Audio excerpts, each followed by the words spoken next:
So, David, thanks so much for joining us.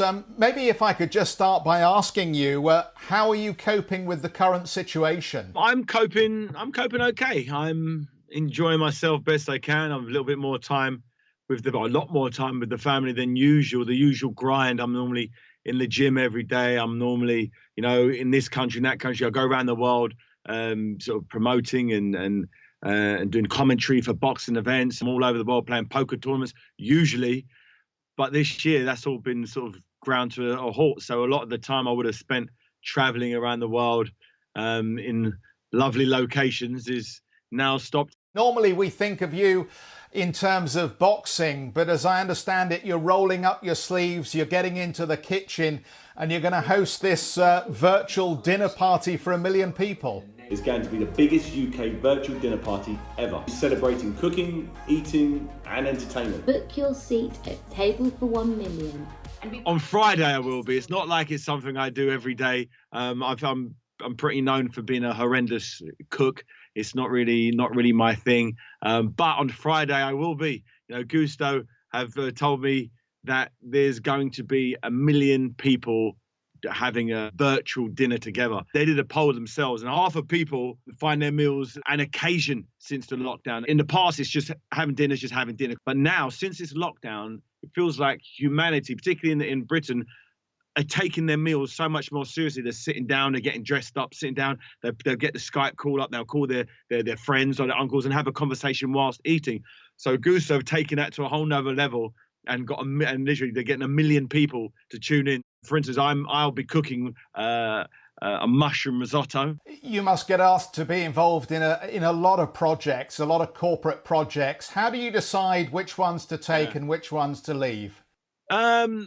This one, the fact it was the Trussell Trust, they're making sure that people are donating meals for the unfortunate, people who can't afford their own meals there. So there's a charity element of it too. It's the getting people together. I've definitely felt the sense of connection. Although we're all disconnected in our homes, it feels like we become more connected. I've had more meaningful conversations with people since the lockdown. I've really become connected with so many people that I've sort of lost contact with in the past. So it's definitely, and now doing 1 million people for one virtual dinner, it seems like the perfect thing to get involved with. Look, we've seen you taking part in some online training sessions, and it's clear, as you point out, that technology and social media have been invaluable for just staying in touch with people throughout this COVID-19 crisis. But how do you think the technology has specifically helped athletes through this period?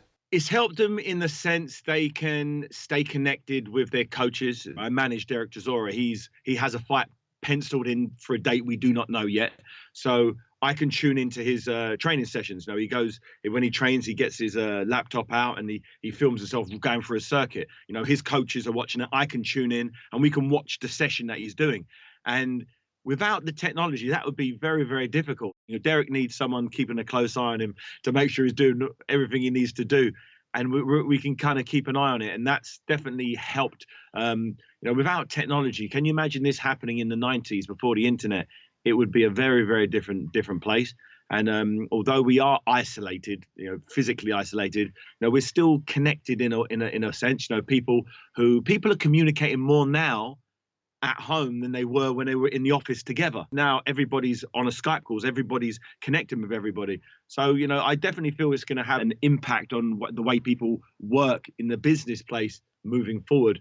I'm pretty sure of that. Is that a good thing? Is it a bad thing? It depends what sector you're in. If you're somebody who cleans offices, it might not be that good for you. If you're the technology platform who if you own Zoom, for instance, you're going to be really happy. So it's just it's a bit of a shake up, and I'm not sure how the chips are gonna fall.